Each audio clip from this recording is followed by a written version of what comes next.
Muy buenas tardes, amigos y amigas, profesores, profesoras de las universidades ecuatorianas.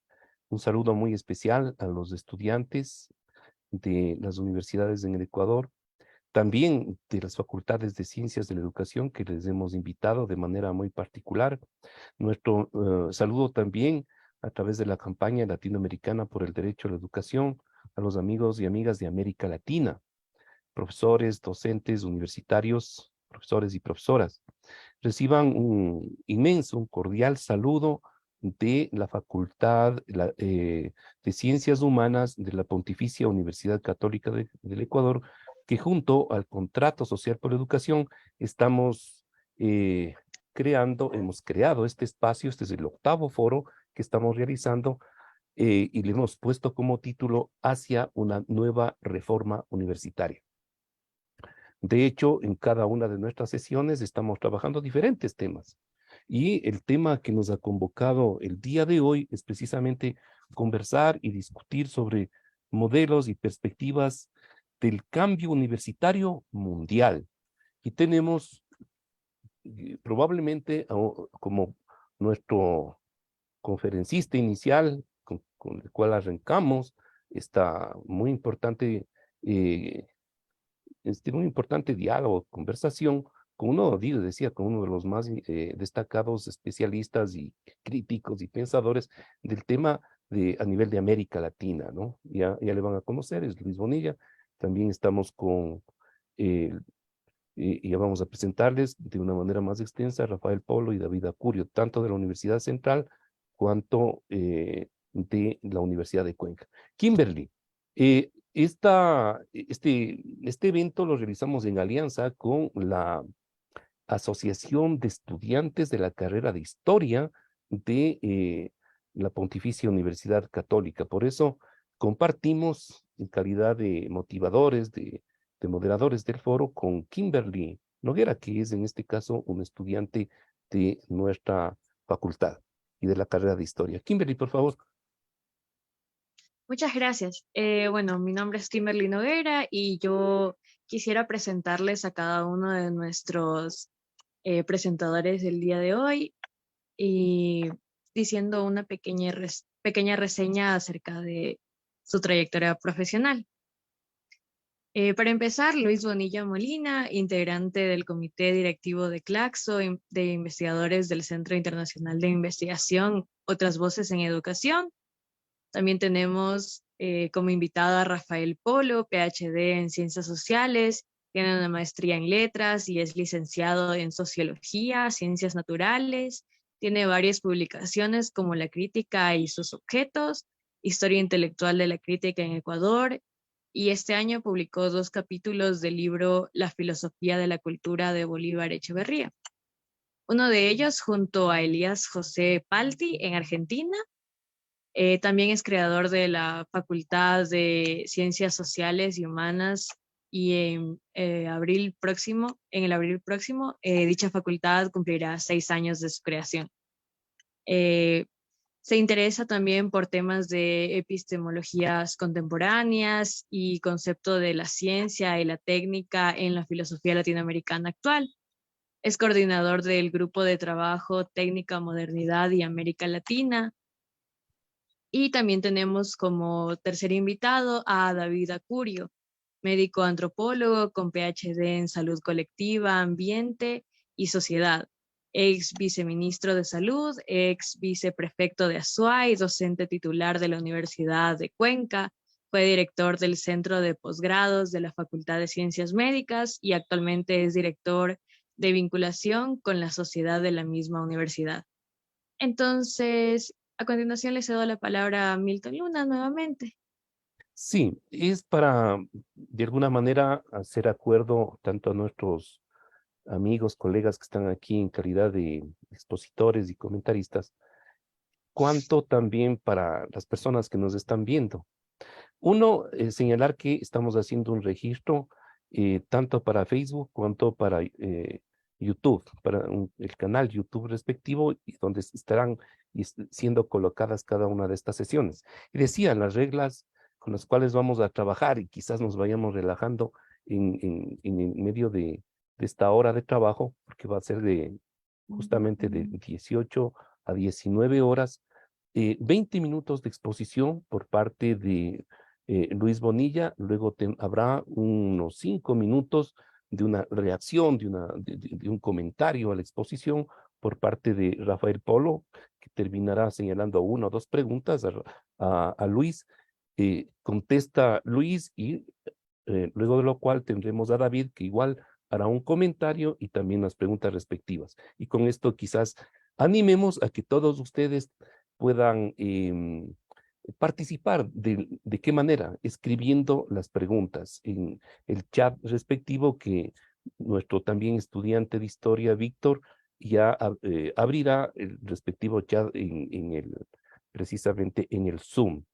Y tanto Kimberly como yo daremos la palabra. Así que eh, poniendo nuevamente como antecedente, el tema que vamos a discutir son modelos y perspectivas del cambio universitario a nivel mundial. Y con un antecedente bien importante, de lo cual seguramente nos hablará Luis. Sí, hay un antecedente bien importante de toda esta discusión, que es un proceso en realidad, que viene desde mucho antes, pero es un último debate que en el mes de mayo tuvo la UNESCO justamente sobre el tema del cambio educativo a nivel de la educación superior. Luis, por favor, muchísimas gracias. Tus 20 minutos. Bueno, muchas gracias por la invitación, querido Milton. Es para mí un honor poder compartir con ustedes, saludar a Rafael Polo, a Kimberly, a David Acurio y agradecer también, como señalaba, tanto a la campaña latinoamericana como a la Pontificia Universidad Católica por todo este esfuerzo. Aunque pareciera algo común, no es tan común que desde la universidad estemos discutiendo nuestra universidad. Yo creo que es algo de felicitar en toda la amplitud el que se haga un esfuerzo por colocar a debate la universidad y las reformas universitarias. Voy por el tiempo a tratar de dividir mi exposición en 3 momentos.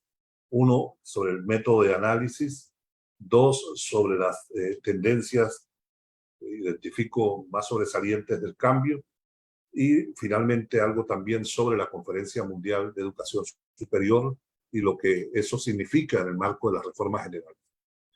En un primer momento yo me defino como un pedagogo crítico, formo parte del campo de la teoría crítica, de las pedagogías críticas, y lo primero es reivindicar una crítica a mi campo. El campo de la teoría crítica viene desde sus orígenes cuestionando al capitalismo, pero desde mi punto de vista tiene un problema o una limitación, que es que ha analizado al capital de manera plana, sin abordar las sinuosidades y los cambios que han implicado las revoluciones industriales, y eso tiene un efecto increíble cuando hablamos de educación. Porque los sistemas escolares, desde mi punto de vista, la universidad, no estoy diciendo con esto que la universidad surgió con las revoluciones industriales, sino que desde la primera revolución industrial hay un modelamiento muy específico sobre los sistemas escolares y sobre la universidad, que tal vez en las preguntas podamos expandir un poco, que ha incidido en el propio diseño del modelo educativo y universitario, que es imposible entenderlo en toda su magnitud si no incorporamos la lógica de revoluciones industriales. De hecho, la crítica sustantiva de la pedagogía crítica sobre la educación tiene que ver con el hecho de que la educación para el capital es disciplinar, por un lado, lo cual es absolutamente cierto en las 2 primeras revoluciones industriales, pero el problema surge precisamente con el desembarco de la tercera revolución industrial. A mí me gusta ubicarla en 1961, hay autores que lo ubican en la década de los 40, otros en los 50. Yo lo ubico en 1961, cuando desembarca el robot Unimate en la industria automotriz, y con ello el impacto de la revolución informática, la robótica, comienza a tener impacto en el modo de producción capitalista en su conjunto, y en consecuencia se inicia una presión muy significativa sobre el sistema educativo. que se devela en toda su plenitud con el debate en los Estados Unidos en el año 66, por causas no solo de revoluciones industriales, sino por las contradicciones de la Guerra Fría con la Unión Soviética y lo que había significado el que la Unión Soviética colocara los satélites en el espacio, a pesar de que los norteamericanos decían que era una nación atrasada y que ellos llevaban la vanguardia, se ponen a la cabecera de toda la carrera espacial, y eso genera un debate increíble en la sociedad norteamericana, y uno de cuyos resultados tiene que ver con el famoso informe Coleman y la comisión Coleman. Desde mi punto de vista, destaca fundamentalmente un problema que tienen los sistemas educativos ya en ese informe, con el tema de democratización del conocimiento, con el tema de acompañar la aceleración de la innovación. Y este debate, que es para mí muy importante y parte aguas, hace que la UNESCO en 1972 considere necesario valorar si esto que define el informe Coleman es un fenómeno global o solo algo local. Convoca en el 72 a la famosa comisión Faure, dirigida por quien había sido ministro del gobierno francés, que culmina con el informe Aprender a Hacer de 1972, que uno en ese lenguaje sinuoso de la UNESCO puede compartir el 90 o hasta el 95% de los contenidos, y hay que aprender a descubrir ese otro 5% que es como el veneno o el contrabando que viene en cada uno de los informes. El informe Faure dice, entre otras cosas, que hay una percepción de la ciudadanía mundial muy crítica sobre los sistemas escolares, que esto se debe a que la educación institucionalizada, la escuela, la universidad, han perdido su capacidad de prever el futuro inmediato, y en consecuencia no están en capacidad de proveer ni el conocimiento ni los profesionales que requiere la sociedad. Es dramático y lapidario lo que en ese sentido dice, y proponen, entre otras cosas, supervisar, monitorear continuamente los sistemas educativos para garantizar el acople y el desarrollo de una cultura evaluativa. Producto de esto, en la década de los 70 se instala todo el tema del debate en los ministerios de educación y en buena parte de las universidades sobre la necesidad de que exista una cultura evaluativa, algo que se reforzaría con la llegada de la globalización neoliberal que planteó la crisis del Estado moderno, del Estado nacional en la región de América Latina, especialmente, en el cual se decía que había que reformar los estados porque había una crisis de eficacia y legitimidad. En realidad era un problema de cómo el capital transnacional e internacional, producto de la globalización, necesitaba penetrar las economías nacionales, relacionarse de una manera distinta con el capital nacional, pero la documentación abundante que hay sobre el tema de reforma de Estado, el Banco Mundial, CEPAL, Banco Interamericano de Desarrollo, ILPES, entre otros tantos, hablan de que es una crisis de eficacia y legitimidad. Y es el ILPES, creado, el Instituto Latinoamericano de Planificación Económica y Social, creado en 1962, quien define qué significa la crisis de eficacia y legitimidad en los sistemas educativos, y señala que crisis de eficacia es igual a crisis de calidad educativa y crisis de legitimidad es crisis de pertinencia educativa. En consecuencia, la cultura evaluativa queda dotada de dos categorías para el sistema de educación inicial, básica y media, que son calidad y pertinencia, y en el caso de la universidad se señala que la innovación y el impacto son las categorías que modelan. Entonces, calidad, pertinencia, innovación e impacto comienzan a ser manejadas como parte de la cultura evaluativa para el desarrollo, en consecuencia, de esquemas de medición, de evaluación y de estandarización. Producto de eso surge en el 94 el YESE, el Laboratorio Latinoamericano de Evaluación de la Calidad Educativa, creado por el auspicio del gobierno neoliberal de Salinas de Gortari, que incluso ofrece su sede para el lanzamiento. La reunión se realiza en Nuevo León, México, y comienzan a desarrollarse las pruebas estandarizadas en América Latina, las pruebas del PERCE, que es el primer estudio regional comparativo en la educación, al que seguirían el CERCE, el TERCE y más recientemente el ERCE. Y como la teoría crítica, la pedagogía crítica, hemos tenido una especie de romanticismo respecto a la UNESCO, nadie cuestiona las pruebas estandarizadas, prácticamente nadie, las pruebas estandarizadas que realiza la UNESCO, y eso, entre otros factores, da pie a que la OCDE ingrese 2 años después con el impulso de las pruebas estandarizadas a nivel mundial, las pruebas PISA, que ahí sí fueron cuestionadas porque eran impulsadas por una banca de desarrollo. En el caso de la universidad, esto da pie para el impulso de los rankings universitarios y todo el tema de la bibliometría, la medición, que impacta de manera sustantiva a la calidad de la educación, a la posibilidad de construir pensamiento crítico en la universidad.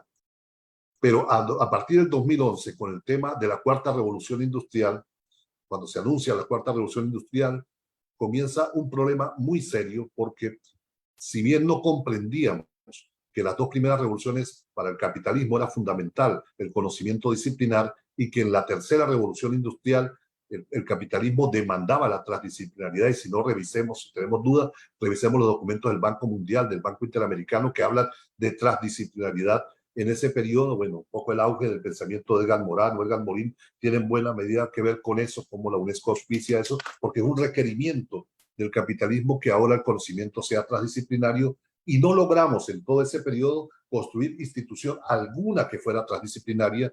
Lo más que aproximamos fue a decir que había que convertir la transdisciplinaridad en la universidad en un componente transversal que estuviera presente en todas las formaciones, pero sin romper con la matriz disciplinar que había caracterizado al funcionamiento de la universidad.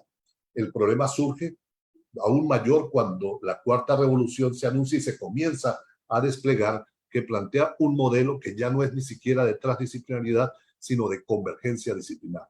Hoy la universidad latinoamericana y la universidad en general tiene un problema serio para discutir estos temas. La Conferencia Regional de Educación Superior, la CRES 2018, realizada en Córdoba, Argentina, y de la cual hay 7 libros de memoria de debate, vemos cómo prácticamente fue ignorado todo el tema virtual y digital 2 años antes de la pandemia y el pase a la virtualidad, mientras en el 2015 habíamos 207 pedagogos, entre esos Boaventura de Sousa Santos, Henry Giroux, Peter Maglare, Jimeno Sacristán, Moacir Gadot, y para solo citar algunos, habíamos firmado un manifiesto donde expresábamos desde el 2015 nuestra preocupación, porque en el horizonte de la educación veíamos la virtualidad, o la veíamos no, ya las transnacionales de tecnología la habían anunciado, y nosotros decíamos, bueno, si los gobiernos de América Latina no reaccionan de manera adecuada, lo que vamos a ver en el futuro inmediato es un proceso de exclusión y de estratificación terrible al desembarcar todo el tema de lo virtual y digital. En Incheon, Corea, en el Foro Mundial de Educación, las 15 corporaciones tecnológicas más importantes anunciaron que en un horizonte máximo de 10 años los sistemas escolares, la educación iba a estar profundamente impactada por la virtualidad. A pesar de que este anuncio se hizo ante representantes oficiales de 198 países, esto no generó debates al retorno en los ministerios de educación ni en las universidades. Fue un debate prácticamente ignorado entre el 2015 y el 2019, y llegó el 2020 y lo que ocurrió fue todo lo que era de temer, un proceso de privatización educativa brutal como característica del tema virtual y digital en la universidad y en la educación en general, porque los estados se desentendieron de su obligación de garantizar las condiciones mínimas de aprendizaje, y fueron estudiantes, docentes y comunidades quienes tuvieron que comprar equipos, la conexión a internet, los planes de datos, las plataformas, el acceso a plataformas, y los estados se desentendieron de su obligación de garantizar las condiciones mínimas de aprendizaje. Se produjo una estratificación como no se había visto en los últimos tiempos entre aquellos estudiantes que tuvieron acceso a internet, computadoras y apoyo presencial en sus casas para la transición de lo presencial a lo virtual. Otra estratificación entre aquellos que solo tuvieron internet y computadoras pero no acompañamiento. Una tercera estratificación, aquellos que no tuvieron ningún tipo de conexión pero tuvieron algún material de apoyo impreso, y aquellos que no tuvieron ningún vínculo pedagógico. En ese contexto, lo que se ha anunciado, lejos de que la universidad va a volver a la normalidad total, si leemos todo lo que está anunciando el Foro Mundial de Davos, el Banco Mundial, la OCDE, el Banco Interamericano de Desarrollo, la CAF, es que estamos en la ruta para una transformación digital de los sistemas escolares, y ahí comenzamos con desafíos para la universidad.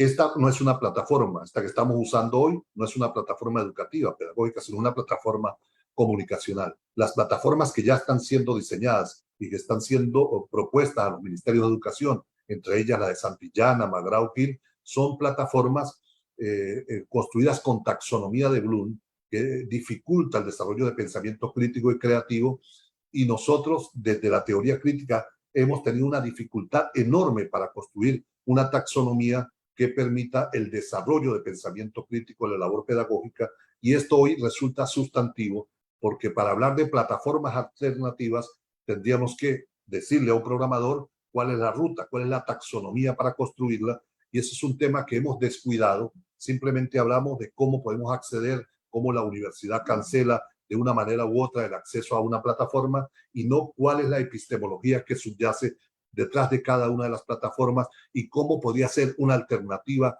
radicalmente distinta para ello.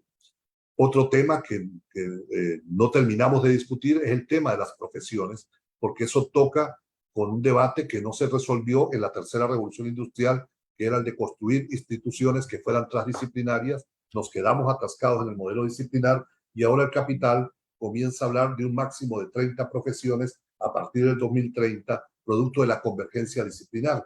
Podríamos decir que este es un exceso, pero ya hay un laboratorio de ensayo del capital en esta materia, que es la Universidad de la Singularidad o Singularity University, ubicada en el Valle de Silicon Valley, que intenta explorar nuevas profesiones que hagan convergencia de viejas disciplinas, y nosotros no estamos ni siquiera discutiendo en profundidad estos experimentos que ya comienza a correr el capitalismo y que van a impactar en el corto plazo a la universidad. Nuestro concepto de autonomía es un concepto profundamente conservador. Defendiendo la autonomía, aún tenemos enormes dificultades para que todos los actores de derecho educativo participen democráticamente, pero además una autonomía que todavía peca en muchos casos, hay casos excepcionales que rompen la norma, pero si revisamos las más de 10.000 instituciones de educación superior en América Latina, en su mayoría tienen dificultad para transparentar los procesos de discusión y toma de decisión en la gestión universitaria, a pesar de que hoy contamos con herramientas como estas para poder hacer mucho más transparente los procesos de toma de decisión. Estamos en un momento terrible, además, en el cual la métrica impide prácticamente la creación de pensamiento crítico. Si nosotros queremos publicar en uno de los índices, tenemos que citar a 10, 20, 30 autores, y de pronto esos autores no tienen que ver prácticamente nada con lo que estamos haciendo. Esto que yo vengo planteando los últimos años sobre el tema de revoluciones industriales, capitalismo digital, tiene aún muy pocos autores que han publicado en estos rankings. Una dificultad enorme que tenemos es cómo nosotros podemos publicar citando gente que realmente esté trabajando en el campo y no algo para cumplir simplemente con un requisito que cumpla al respecto.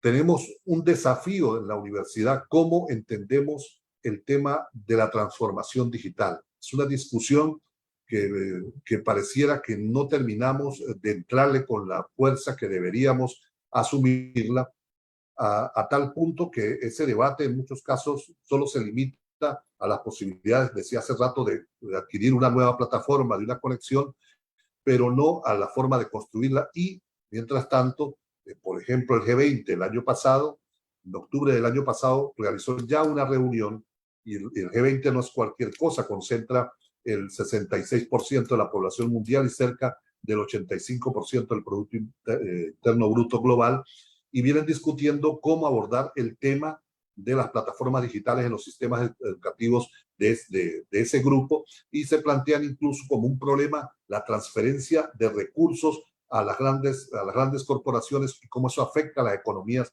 nacionales.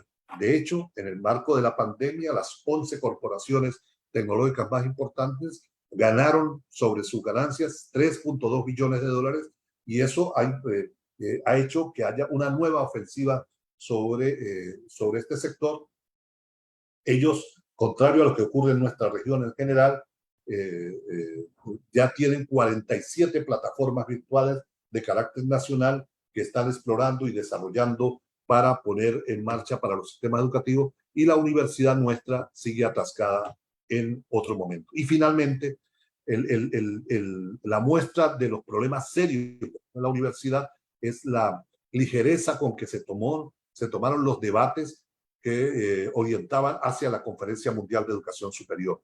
Esta conferencia no fue organizada como las anteriores, con la academia y con las universidades, sino con la directora de educación del Banco Interamericano de Desarrollo, que viene planteando desde hace más de 2 años que las universidades ya no tienen razón de existir, que la formación profesional debe estar en manos de las empresas y que la universidad debe limitarse a acreditar la formación profesional, que además debe ser corta, 2 a 2 años y medio, y este debate no sacudió a la universidad. El otro organizador fue el Santander Universidades, el tercero fue la Secretaría General Iberoamericana, cuyo presidente es el mismo que dirigió, entre otras cosas, las movilizaciones en el 72, siendo dirigente estudiantil de bachillerato contra Salvador Allende, fue ministro de la Defensa de Piñera, tiene una posición mercantilista absolutamente de la educación, y el cuarto factor fue la Organización de Estados Iberoamericanos. Ni un actor de América Latina por primera vez en una conferencia mundial de educación superior, cuyo gran debate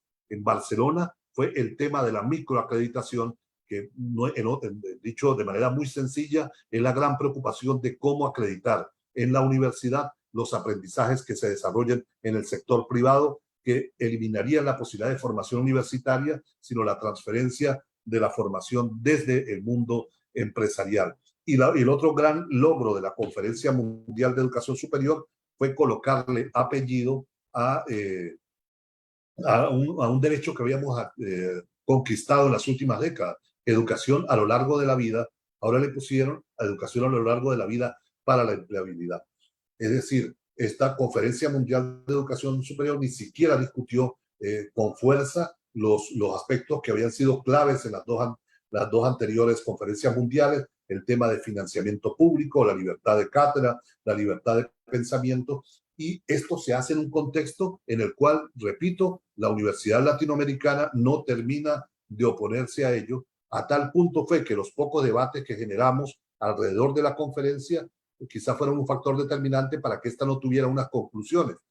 No, es la primera conferencia mundial de educación superior que no tiene una declaración final, pero sí una ruta, entre comillas, que es la ruta de los próximos 10 años vinculado a la transformación digital. Y cierro con esto. Hoy el gran desafío de la universidad es defender la presencialidad, pero en vínculo permanente con el mundo virtual y digital, no de espalda al mundo virtual y digital, pero además también haciendo propia la democratización del conocimiento, pues hoy ciertamente mucho del conocimiento de punta no necesariamente está pasando por el sector universitario. Muchísimas gracias. Disculpen lo atropellado de las ideas, pero el tiempo... Sí, sí, es un tiempo muy cortito, pero muchísimas gracias por su valiosa participación. Pido también a las personas que nos están escuchando y a los que están participando en la sala que nos ayuden con preguntas que se contestarán después. Y a continuación tenemos el comentario de Rafael Polo. Por favor, es un comentario y una pregunta. Si está listo, por favor. Bueno, buenas tardes a todos y a todas que nos están escuchando. Gracias, Milton, por la invitación. Gracias por la exposición que tú has realizado, Luis. Bueno, yo quisiera decir, entre otras cosas, que lo que estamos viviendo en este momento es un ataque del capital a las universidades. La conversión de las universidades en espacios de generación de fuerza de trabajo técnica y no en espacios o espacios de investigación, pero ligados a la producción industrial, ligados a las necesidades estatales, ¿no? Que se fortaleció fuertemente en los últimos 2 o 3 años como respuestas también a la pandemia. ¿Sí? Por un lado, no sé, por otro, creo que, como bien ha señalado Luis, no podemos pensar la educación superior, no podemos pensar el destino de las universidades separados de un diagnóstico de la transnacionalización neoliberal del mundo, de sus exigencias, de la búsqueda permanente de sus eficacias medidas en términos mercantiles y de la capitalización del conocimiento que las universidades generan para su instrumentalización industrial y estatal, ¿no? O sea, no podemos desprender eso, que implica de conocer primero los cambios que ocurrieron en el mundo a partir de la década del 70 con el triunfo hegemónico del neoliberalismo, los cambios también tecnológicos que se operan en la vida cotidiana, que Luis ha señalado en la tercera y la cuarta revolución industrial, es decir, el mundo hoy es una tecnosfera, como decía Bernard Stiegler, uno de los pensadores más críticos de la ciencia y de la técnica contemporáneos, donde no hay nada hoy alejado de la tecnología, pero al mismo tiempo el usuario de la tecnología desconoce el conocimiento matemático, el conocimiento geométrico, la producción de esos conocimientos en la división internacional de la investigación universitaria y su aprovechamiento por parte de las grandes empresas, ¿no? O sea, creo que ahí hay un trabajo crítico que hacer. Luis inventar la teoría crítica, observando el mundo digital. Yo creo que hay que reinventar la economía política de la crítica tecnológica y de la crítica del conocimiento. Me parece también importante de que reflexionemos los efectos que hoy tiene una revolución industrial en el campo universitario, y podemos decir una revolución científica en el campo universitario. Vamos a darnos cuenta que como está privatizado sus conocimientos, como está privatizado los procesos de investigación, los efectos que una revolución teórica puede producir son muy distintos a los que pasaba en la década del 20, 30 o en las propuestas que hizo Darwin o Albert Einstein o en la década del 60, ¿no? Hoy está privatizado y lo conocemos a través de los efectos industriales de objetos técnicos que estos producen, ¿no? Coincido plenamente con Luis en la necesidad de defender la presencialidad educativa, porque la interacción, ¿sí? Dialógica es lo que puede producir un pensamiento reflexivo. Me parece que es importante defender el pensamiento reflexivo, pero reflexivo respecto a los problemas que la ciencia nos trae, que la institucionalidad que regula la distribución de la ciencia a nivel del mundo también nos trae, es decir, cómo esa institucionalidad al servicio del capital excluye al más del 80% de la población del conocimiento de la ciencia y le convierte en un consumidor de objetos técnicos y un consumidor de información, pero no en productor ni tampoco en alguien que pueda reflexionar. Yo, a partir de ahí, yo tendría algunas preguntas que hacer, ¿no? O sea, sin duda alguna, no podemos desconocer la fuerza de las empresas transnacionales en la regulación del conocimiento científico y del conocimiento técnico en el mundo, como la UNESCO, como Naciones Unidas, como la Organización Mundial de la Salud, etcétera.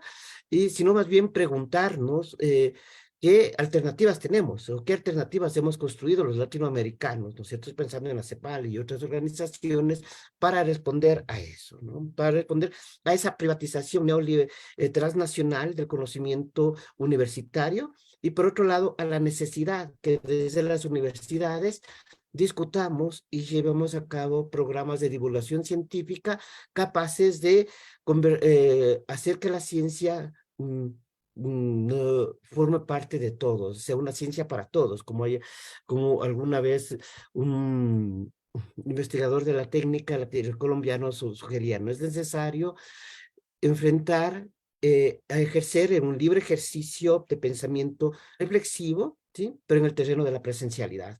Y la presencialidad universitaria quiere decir que las universidades públicas, que las universidades en general defiendan sus investigaciones, construyan institutos de investigación en una dialógica con otras universidades, ¿sí? Para llevar a cabo una respuesta a esta reducción de la universidad a empresa, ¿no? Y del conocimiento a instrumento y a objeto mercantil. Por ahí iría mi inquietud, Luis, y la segunda es, bueno, sí, sabemos que lo que diga la universidad tiene efectos sociales, tiene efectos políticos, produce formas culturales, ¿no es cierto? Algunas de las rebeliones más importantes del siglo XX se producen inicialmente en las universidades, pero como una crítica a los saberes tradicionales, como una crítica a la ciencia que se estanca.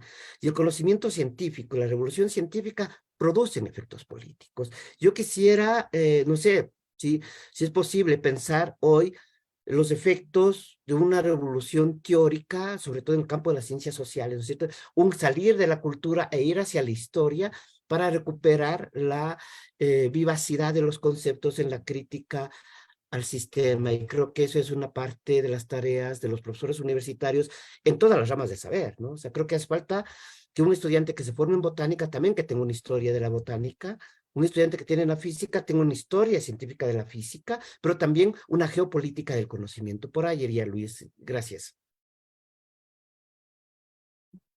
Respondo una, ¿verdad? Una. Sí, sí, una a una. Por favor, Luis. Bueno, muchísimas gracias, querido Rafael. Claro, el tiempo también es una cosa increíble para responder esas dos preguntas para una exposición mucho más larga. Voy a tratar de hacer simplemente alguna.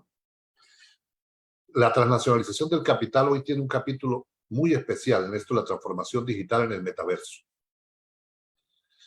Desde que lo anunció el año pasado Facebook, Mark Zuckerberg, que cambiaba su nombre de Facebook para Meta y que iba a crear el metaverso, muchos descubrieron qué es eso de metaverso.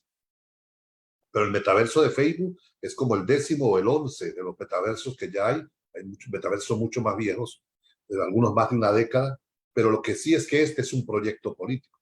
Yo he tenido la oportunidad de estar en los últimos foros, casi en todos los foros que ha hecho Mark Zuckerberg sobre el metaverso a partir de su anuncio, y es increíble porque él lo dice de manera descarnada y eso no ha generado debate, al menos en la Universidad Latinoamericana, y dice que uno de los sitios donde más va a ser usado el metaverso va a ser en la educación. Y dice, los grandes costos de los sistemas escolares son infraestructura.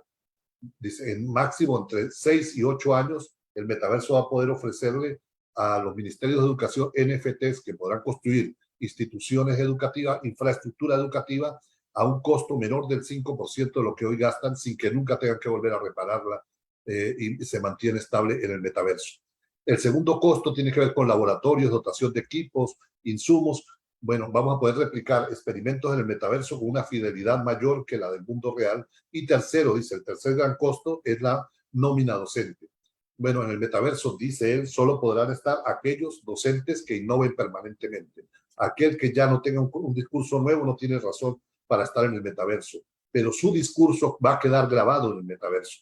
Es decir, Luis Bonilla da un discurso sobre reforma educativa, X, sobre determinado tema, y Luis Bonilla de pronto ya no tiene más nada para innovar, nada nuevo que decir. Luis Bonilla ya no es necesario, pero las clases que dio Luis Bonilla quedan en el metaverso y se pueden reproducir de manera permanente en 20, 50 idiomas, las 24 horas del día. Es decir, lo que está diciendo es que viene una ofensiva increíble desde el punto de vista digital sobre la educación, y nosotros ni siquiera estamos discutiendo. Mi gran angustia teórica es que ni siquiera estamos discutiendo con fuerza anuncios de esta magnitud. En otra época estaría generando revueltas estudiantiles, foros, pancartas por todos lados, pero ni siquiera en Twitter conseguimos las denuncias, ni siquiera en Facebook, ni siquiera en las redes sociales, lo que muestra también que, y lo digo con mucho dolor, porque yo soy un académico, estoy ahorita en una universidad, salgo de esta charla a trabajar en un seminario de una maestría, pero la universidad no termina de conectarse con el presente. Hay un problema,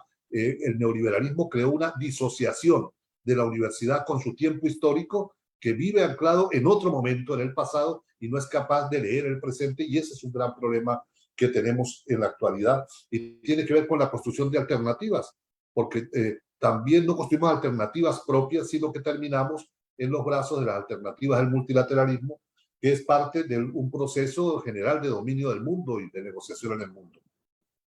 El ataque mayor para mí que se dio a la autonomía universitaria después de la Segunda Guerra Mundial tiene que ver con la recomendación de la CEPAL de crear organismos de ciencia y tecnología para el desarrollismo. Sacaron la agenda de investigación de las universidades, crearon institutos aparte, financiamiento que debió ir a las universidades se fue a los organismos de ciencia, y ahora las universidades hacen cola para suplicar que les den fondos para líneas de investigación que no las determina la universidad, sino las determinan los gobiernos, y terminamos para conseguir recursos haciendo otras cosas distintas a los propios intereses. Y ese es un debate también que nos debemos: cuál es el papel de los centros de los organismos de ciencia y tecnología, para qué sirven hoy, ¿entiende? ¿Cómo es eso que construyen las agendas de espaldas a la universidad, diciendo que ellos sí son los que tienen sintonía con los intereses nacionales? ¿No será acaso con los intereses de clase que dominan el mundo más que con los intereses del país? Entonces ahí tenemos un tema con la construcción de alternativas educativas, cómo pedíamos una autonomía y la recuperación de aquellos aspectos que eran clave, el financiamiento de investigación que viniera, por supuesto, a la universidad. Y sí, necesitamos una revolución teórica, conceptual en la universidad, pero profunda. Lo que uno ha visto con alguna preocupación es que ahora le ponemos nombre nuevo a todo. Es como una moda de colocarle un nombre nuevo. Todos los meses hay un nombre nuevo en la academia y estamos creando es como una torre de Babel que no tiene fondo, no tiene raíces reales, ¿entiende? En un pensamiento que sea realmente concreto para transformar. Estamos en una lógica demasiado superficial y yo hoy tengo temor cuando me dicen una nueva cultura, una nueva corriente, ¿entiende? Porque digo otro nombre que no va a llevar a nada, otro nombre más para llenarnos de libros, libros que al final no tienen mayor sustento con la realidad. Necesitamos una transformación radical y quizás esta tensión que va a generar el periodo 2022-2030 haga despertar a la universidad y generar esa revolución teórica. Yo soy en este sentido muy pesimista, Rafael. Yo creo que en la universidad presencial, en la cual yo creo, en la cual me construyó incluso a mí como ser humano, porque yo soy hijo de un obrero y ama de casa, no hijo de un millonario, ¿entiendes? Está en riesgo de desaparecer. La universidad presencial está en riesgo serio de desaparecer. Y revisemos, si no, todo lo que está hablando el foro de Davos, todo el tema alrededor de la Agenda 2030, todo lo que se está discutiendo en el Banco Mundial con el tema, la palabra clave que están usando es transformación digital para crear un escenario distinto a la presencialidad universitaria y ojalá resistir eso nos permita también reinventar la universidad para reenamorarnos del pueblo y que el pueblo se reenamore de la universidad. Muchas gracias. Tenemos a continuación también la reacción y la propuesta de preguntas de parte de David. David Acurio, por favor, tienes la palabra. Muchísimas gracias, Milton, por la invitación. Saludar a todas y a todos los que nos están escuchando y acompañando en esta conversación. Saludar también a Luis y a Rafael, qué suerte y qué oportunidad de escucharles. Me parece enormemente interesante la lectura que hace Rafael en torno perdón, Luis, respecto al tema de la cuarta revolución. Sin embargo, sentiría que ahí hay un par de elementos que son necesarios complementar. Es decir, esta cuarta revolución también es una cuarta revolución que profundiza la crisis global, que acelera los procesos de deterioro ambiental y social, ¿no? Unas profundas inequidades que acompañan a este proceso. Es decir, una cuarta revolución industrial que empuja y deja por fuera a varios sectores de la sociedad en la práctica, generando procesos de exclusión profundos. Y claro, como sugieres tú, el hecho de que la universidad transite irreflexivamente a la virtualidad, lo que hace es consolidar esa ruta de exclusiones y de aceleramiento de las crisis, a favor de procesos que sin duda alguna lo que hacen es construir sentidos profundamente individuales y utilitarios a los procesos, ¿no? Quizá ahí hay un primer elemento que tendría que ver con la pregunta, es decir, cuando tú planteas la universidad está fuera de la discusión de la virtualidad, lo primero que me resulta a mí es evidente el riesgo que tiene la universidad ecuatoriana en este momento de que dada la brecha tecnológica ya existente, termina a través de esta apuesta por la virtualización, también siendo afectada por los procesos de transnacionalización del capital. Yo siento que este rato lo que está pasando en la Universidad Ecuatoriana, por ejemplo, es una profunda transnacionalización del capital de educación superior en la educación superior ecuatoriana. ¿Sí? Capital transnacional que compra acciones de las entidades privadas o que les vende las plataformas a las entidades públicas para poder garantizar su acumulación de capital. Y eso me parece que es un tema que hay que colocar. Es decir, el debate de lo virtual pasa por el debate de los medios con los que se puede o no trabajar la virtualidad. Y ahí me parece que uno de los elementos profundamente preocupantes es el hecho de mover el eje del acceso de la educación superior, ¿no? Me parece a mí que el conjunto de regulaciones lo que están haciendo hoy es permitiendo una serie de facilidades para el sector privado y para que el capital transnacional ocupe el espacio en la educación superior y disminuya y se llegue a una serie de trabas a la institucionalidad pública y a la universidad pública que le impide generar procesos de, digamos, de competitividad mayor en términos de generación de ciencia y de conocimiento. Eso por un lado, y con eso también ahí dejaría la pregunta, es decir, ¿en qué medida es posible entrar a la disputa de la virtualidad y asumir que este es el camino sin reconocer el profundo peso de estas condiciones estructurales que están presentes? Por otro lado, me parece que con frecuencia la innovación ha empezado a entenderse siempre como la posibilidad de generar instrumentos que te permiten responder a las necesidades del desarrollo del capital y de la acumulación de la industria. Es decir, inclusive la relación universidad-sector privado es siempre qué es lo que la universidad le puede dar al sector privado y no la discusión de qué el sector privado le da y les permite a la universidad en general y a la universidad pública en particular consolidar sus procesos. Entonces, me parece que ahí hay un tema, es decir, sí es necesario volver a pensar en la universidad como un espacio de discusión de esos procesos hegemónicos y de resistencia de esos procesos hegemónicos. Yo ahí voy a hablar desde mi papel de la vinculación, ¿no? Que me parece que es uno de los instrumentos que precisamente podrían ser un instrumento de la centralidad del trabajo de la educación superior, ¿sí? Creo que ese ejercicio es un ejercicio que me gustaría ponerlo en debate aquí. ¿Cómo ves tú el hecho de que la vinculación con la sociedad, el hecho de la participación activa de los distintos espacios de la universidad pueda permitir otras formas de cohesión social y mecanismos de discusión que pongan en debate, que pongan en tela de duda las dinámicas de aceleración de deterioro ambiental, de la acumulación, ¿sí? Y rompan también la dinámica esta de individualización utilitarista, ¿no? Entonces, quizá por ahí hay caminos a trabajar y con eso dejaría yo así estos dos elementos para conversar. Gracias, querido David. Tienes toda la razón, comparto plenamente tu reflexión. El tema es que nosotros estamos en la periferia capitalista y la cuarta revolución industrial está pensada para el centro capitalista.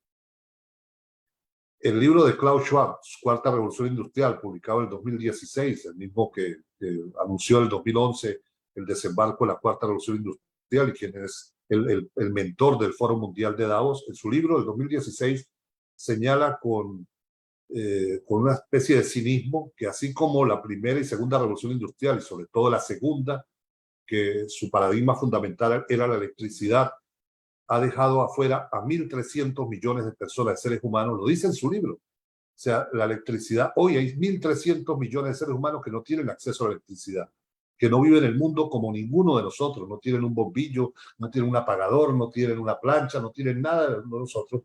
Dice, y el mundo sigue siendo mundo y los ricos siguen acumulando riqueza y la clase trabajadora sigue sobreviviendo. Lo dice con un cinismo terrible, pero además le agrega, dice, la cuarta revolución industrial puede dejar fuera en su despegue a la mitad de la población del mundo. Es el mismo, es decir, está hablando de 4.000 millones de seres humanos que quedarían fuera, y de esos 4.000 millones, la parte más gruesa es la periferia capitalista. E incluso cuando anuncia el Foro de Davos que el desembarco de la cuarta revolución industrial va a traer 7 millones de desempleados en Europa, hablan de la primera crisis humanitaria laboral después del 2025, ni siquiera hablan de las cifras de América Latina, no son la preocupación de ellos la periferia capitalista donde estamos nosotros ubicados, su preocupación es el centro capitalista. Entonces, por supuesto, comparto plenamente lo que tú dices, que tenemos el doble problema que estamos fuera de eso y lo que se nos dice es que vamos para un nivel de exclusión mayor con el tema científico y tecnológico y digital, pero además un gran componente de eso está vinculado al extractivismo.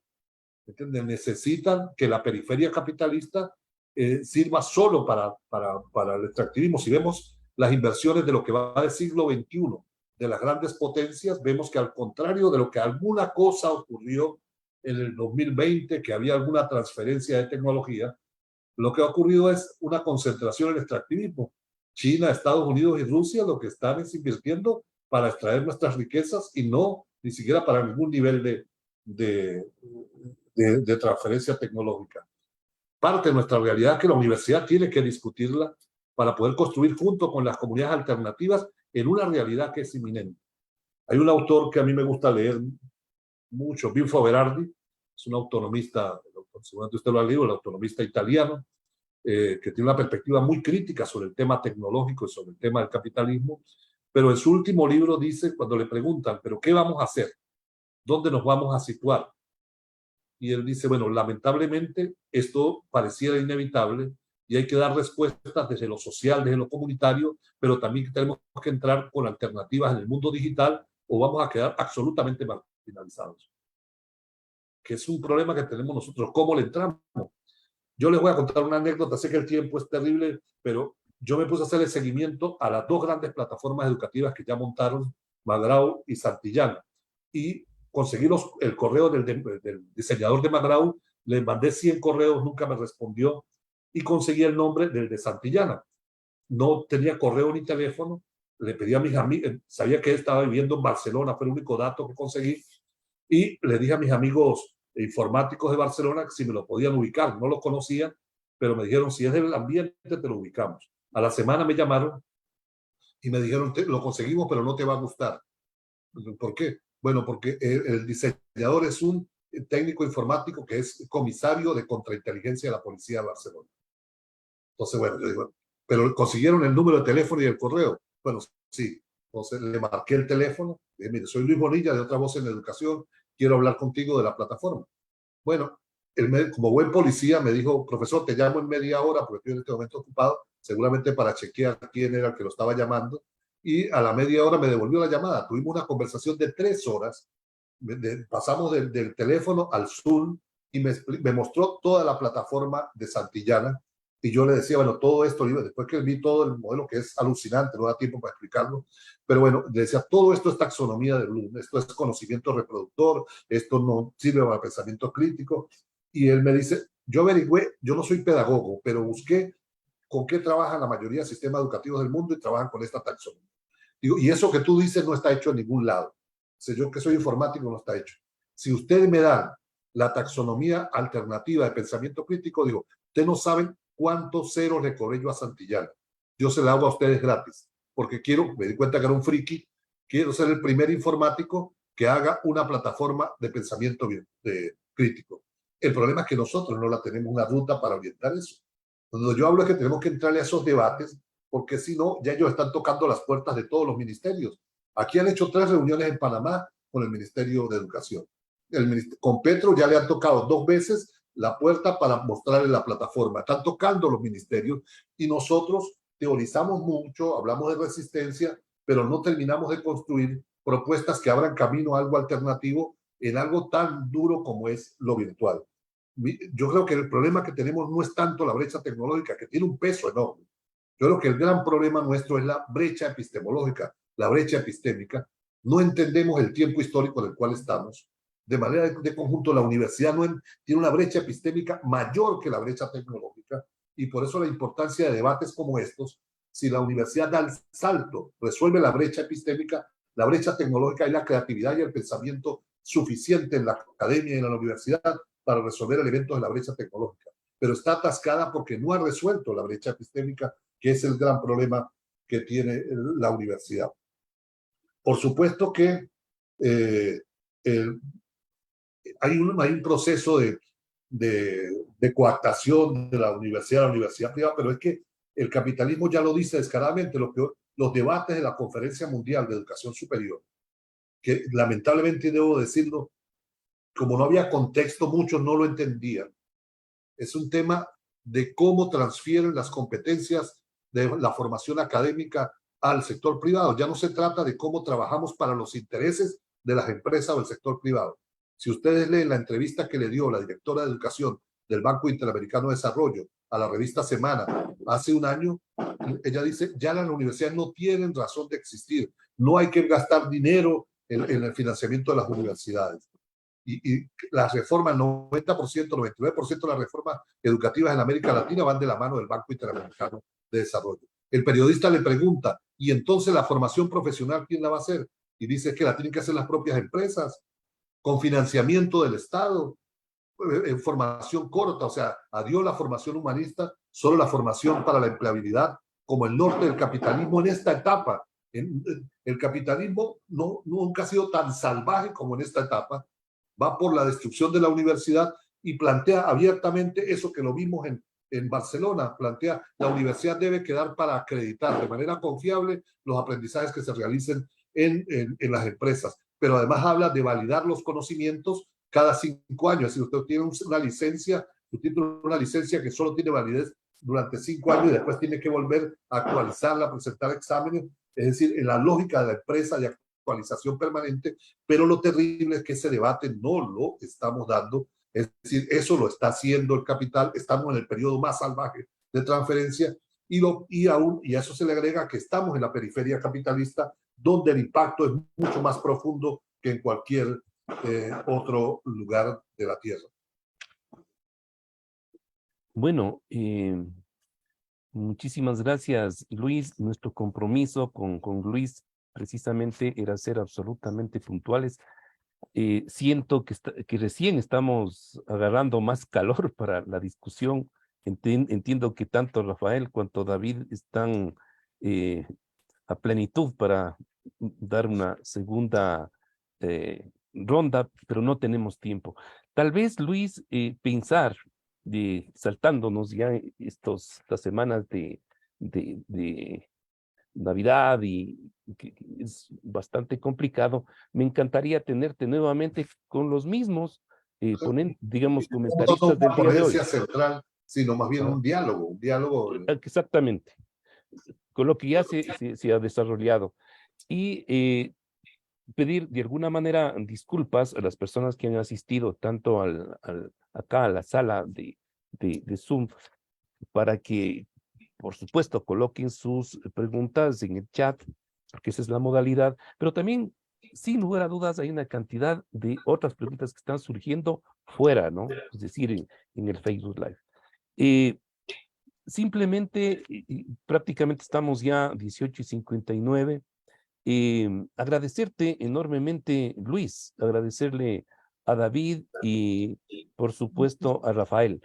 Y yo anotaría esta parte final que señalabas, Luis, el gran desafío de comenzar a construir propuestas, ¿no? Es decir, buscar alguna salida y probablemente una de las líneas interesantes es este contacto que se deba mantener, o que señalaba de alguna manera David, este contacto, esta vinculación ágil y de ida y vuelta con la sociedad. Me parece que por ahí puede estar una alternativa importante algo que se me escapó, de sembrar raíces, ¿no? Sí, sí. Se me escapó. Nosotros en el marco de la pandemia de Otra Voz en Educación se nos ocurrió una locura en septiembre del 2020, que fue convocar a un congreso mundial virtual contra el neoliberalismo educativo que discutiera estas cosas, pero con actores variados, académicos y sindicatos, porque a pesar de toda la crítica que el neoliberalismo instaló sobre los sindicatos, algunas de ellas ciertas, nosotros consideramos que los sindicatos siguen siendo un factor muy importante para juntar fuerzas y resistir a la ofensiva del capital. Hicimos un evento que, bueno, discutimos estas cosas mismas durante 3 días, participaron 11.800 personas, una cosa, creo que fue el evento más grande, nos sorprendió que se hizo durante la pandemia en materia educativa, y ahora estamos convocando para del 5 al 9 de junio del año 2023, acá en Panamá, al segundo Congreso contra el Neoliberalismo Educativo como un espacio de encuentro y de organización entre académicos, investigadores, gremios y sindicatos del sector de educación de básica, de universidad, para pensar juntos alternativas, pero también para tener músculo de acción. O sea, que las ideas también tengan un correlato de fuerza para movilizar, porque creemos que al capital se le derrota con las ideas, pero también en la calle. Muchas gracias, Luis. hemos tenido 2 preguntas que están en el chat de este momento. Me la pueden hacer llegar. Yo me comprometo a hacerle llegar la respuesta a las personas. Ajá. Es tuyo, pero es De tuyo. todas maneras, voy a dar lectura y sé que ya se nos acabó el tiempo, pero por consideración a las personas que han estado presentes aquí en nuestro espacio, la UNES de Diego Angulo dice cómo construir propuestas reales desde las coincidencias con una visión distinta a la que está proponiendo en estas intervenciones, donde se ataca y critica las propuestas de las universidades privadas. Y la otra de Guillermo Vallejo dice, me habría gustado intervenir, pero el tiempo no se tiene. Quería comentar sobre la educación superior en el Ecuador y el fracaso del modelo, ya que no hay tiempo, favor a dónde y con quién tratar el tema, y sugiero que se deje participar a los asistentes. Esto es lo que nos han señalado. De hecho, esta jornada ha sido riquísima, nos ha iluminado y nos ha abierto una gran cantidad de posibilidades, y te comprometo, Luis, para una segunda jornada y con el mismo énfasis tanto a Rafael cuanto a David. Nos han retransmitido, entiendo yo, obviamente de la Universidad Católica del Ecuador, que agradecemos, la Universidad de Cuenca y por supuesto a los amigos de la Universidad Central del Ecuador que junto a Rafael han estado aquí presentes. Muchísimas gracias y nos Gracias, vemos en una disculpen, próxima oportunidad. pero la academia llama. Listo. Un gusto. Muchísimas gracias. Un gusto, muchísimas gracias. Un abrazo a todos. Gracias.